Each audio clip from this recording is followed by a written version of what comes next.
Hey guys, it's Stephanie with Simarchy, and welcome to my advanced tutorials list for builders in The Sims 4. So today I'm going to show you how to build a treehouse. And you might ask, why a treehouse? Well, I love treehouses. I think they're super cool. I'm currently doing a challenge on Twitch where I'm having people submit treehouses to be viewed on stream. And I've been getting some feedback that people have no idea where to even start. So I'm going to show you two different ways of how to do a treehouse, and hopefully this helps you guys out. It helps add some cool new stuff to your game. Also, Seasons is coming out soon, so I think some of you might enjoy some tree houses, right? That might be kind of fun. So the first method is to use an actual tree growing up through the house. So something like this is good because it has a narrow trunk, a narrow trunk without a bunch of foliage on it. So you can easily build a tree house around it. Now the key though is to obviously put the tree house on the second floor. So you want to play around with the size of the tree. This one will probably need to be upsized just one so that we can get an entire floor around the tree stump. So the next thing you want to do is build your room, and when you build a room over a tree house, it's actually going to delete the tree. So I would move the tree aside, probably just to the side of the lot now that we know that we have one we want to work with, and then build what will essentially be your tree house. Now I'm not showing you how to build the best tree house, I'm just showing you the concept, so keep that in mind. This is a tutorial, not a build. So you're going to build a room. Let's make this maybe a little bit more squared off. Is that perfect square? 1, 2, 3, 4, 5, 6. 1, 2, 3, 4, 5. One more. Okay, and you can make this any shape that you want. Then you're going to go up to the second floor. You're going to copy this room and put it on top of itself, and then go underneath, click the room underneath, and just delete that. You can just click on it and hit delete on your keyboard. Next, we're going to want to bring the tree back in the house to make sure it's going to work. So you can see from here by placing it kind of in the middle. Oh, we're on the wrong level. Hold on. We have a floating tree. Okay, get back down on the regular level. You're going to have to kind of wing it about what's going to be the middle. That's actually pretty good. It looks like maybe it can go one tile over to the right. So that's probably about the middle there. Nope.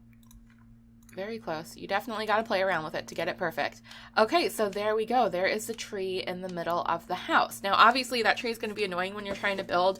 You could zoom all up in here, and you can get in here no problem and build. But usually, it's best to put the tree in at the very, very end. So I'm going to move this guy out of the way now that we know that it's going to work. And you can leave it completely closed off and put windows on it. You could put a fence around it and make it a completely open tree house. You could do a combination of both. So let me show you a combination of both just so you have an idea of what it would look like. I'm going to go ahead and just sort my colors here by dark brown, get something that's nice and woodsy. Woodsy? Yeah, sure, woodsy. That's a word.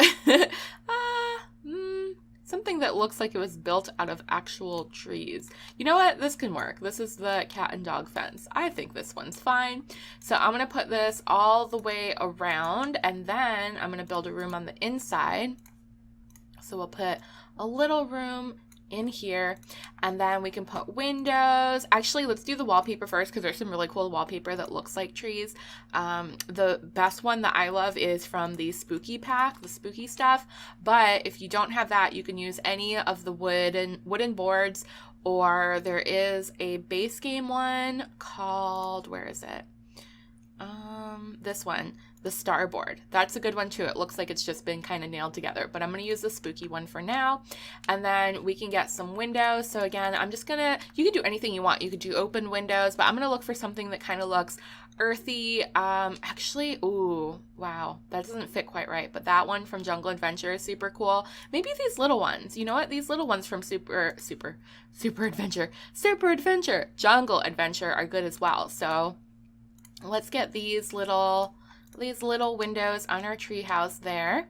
It looks like we have a roof all the way around because we built a room first. So I'm going to get rid of that extra roof we don't need.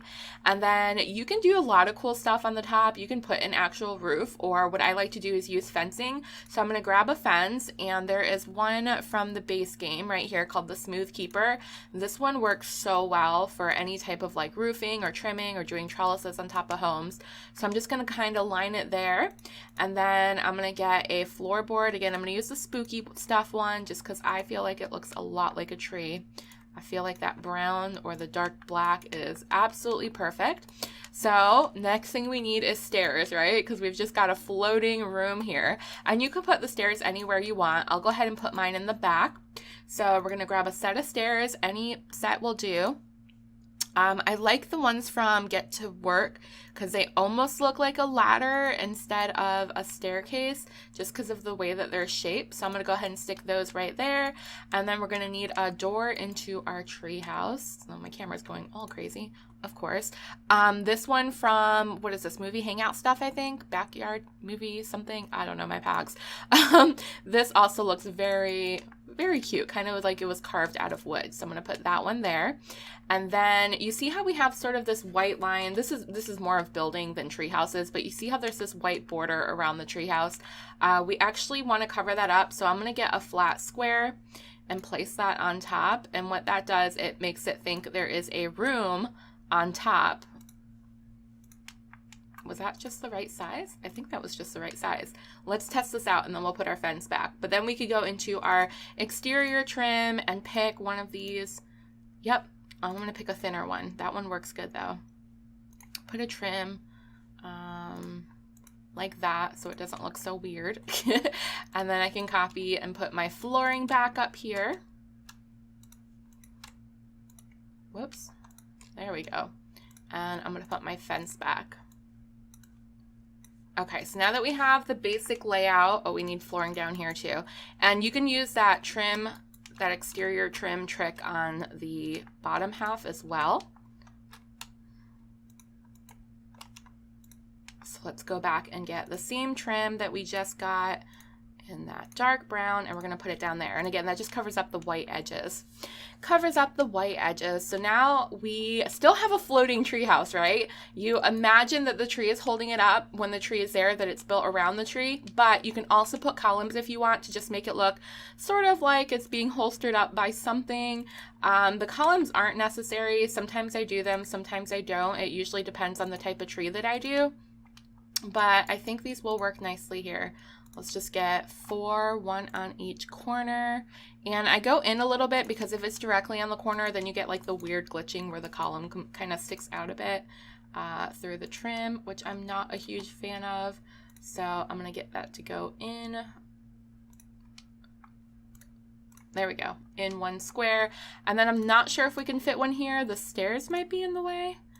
The stairs might be in the way. Actually, did that work? I don't know. That looks good enough to me. Now, of course, the trim is missing over here because of the stairs. Anytime you put a stair against the wall, the exterior trim that you use is going to disappear. That's just kind of a weird glitch, but you just have to deal with it. And then we're going to go ahead and grab our tree and move it back. Again, we have to be on the first floor. Otherwise, it's going to put the tree inside of the house from the second floor instead of from the first floor. I'm just going to center it right about there. So now when we go back outside, we have a beautiful tree house. So there you go. That's the main concept. You could do a lot with this. You can even make it look like the tree is growing through the house. A fun way to do that is to grab this exact same Smooth Keeper fence and going from the inside and building a little square. This isn't centered too well. If this was centered better, we could have just done a little tiny one. A tiny little hole for the tree to come out of. Maybe you could make it bigger, but you can do that. And then when you click on here, you can remove floor so it's actually open. And then you could do the same thing on the top floor. Again, this is going to work better with a bigger tree house, but we can just make our little design here, remove floor, and then that way, once we get the tree going through here, it looks like instead of the house is built on the tree, that the tree is just growing through the middle of the house. Just like so. Okay, so that's not centered, but you get the point, right? You get the point. You can be totally creative. Now let's move on to the second way to build a treehouse. I already feel like this was so long for a tutorial, but hey, let's move on to the second way. I'm going to show you probably a few less steps with this one. So you can search for stump. The game does have a few different stumps. We have ones that came with Outdoor Retreat. We have the Magic Plant stump that came with the free update that we got when we got like those magic beans. Do you guys remember that? That was weird, but that's technically base game. And then we have these little ones that could possibly work from toddler stuff. I personally like this one from Outdoor Retreat because it has the little flowers and it's so cute. So it's basically the same concept as last time. We're going to move that out of the way. We're going to build a little house like so. We're going to go up to the second floor and copy it. So we have one on the second floor. We're going to select the one on the first floor and delete it. And then we're going to bring this tree stump right there. I think I got lucky with that size. That just happened to be sized up perfectly. If it was too short or too big, you would size it up or down accordingly. And then that way you have looks like a giant tree. Now it's not going to go through the house. So again, you just have to use your creativity and imagination to pretend that it does. Sometimes when I do this method, I like putting trees on top of the house to make it look like it's growing off of the stump. And again, it's just not in the middle because of Sims magic. That's how I like to think of it. But not all the trees work perfectly. Obviously, they don't exactly fit right. So sometimes instead of trees, I just use a bunch of foliage or little bushes and stuff. Let me see which ones work nicely. Again, you just have to get really creative. There's no right way or wrong way to do a tree house. You can just kind of do whatever you want. Actually, this one might kind of look cool because it's the lollipop tree. So it does look way smaller than the stump, but it's not going to go through the house. You can have that going on top like that. So then when you go back down, you're not going to see the stump. So tons of different ways to do this. I think this is a lot of fun. I think this method's a little bit more fun if you're doing something that is a magical type of build, like a fairy house or a forest or a jungle. I love doing this. And then the traditional tree house with the tree going through the house, I like doing in backyards for kids and children or in parks and such. So two different ways. If you guys know of another way, definitely let me know in the comments. If you want other tutorials, make sure to subscribe because we have a ton of tutorials coming on the channel. We have a beginners playlist for beginners, and we have an advanced tutorial playlist like this for people that are a little bit more advanced in building in The Sims 4. And I am obsessed with tutorials and building and coming up with cool and creative new things. So definitely stick around if you want to see more, and I will see you guys in the next video. Thank you so much for watching. I hope you have a wonderful day, and I might insert a couple screenshots here of some tree houses that I've built before so you can get an idea of what they can actually look like, and I will see you guys next time. Bye! Wait guys, before you go anywhere, don't forget to click over here to watch new videos and click on my face when I disappear to subscribe.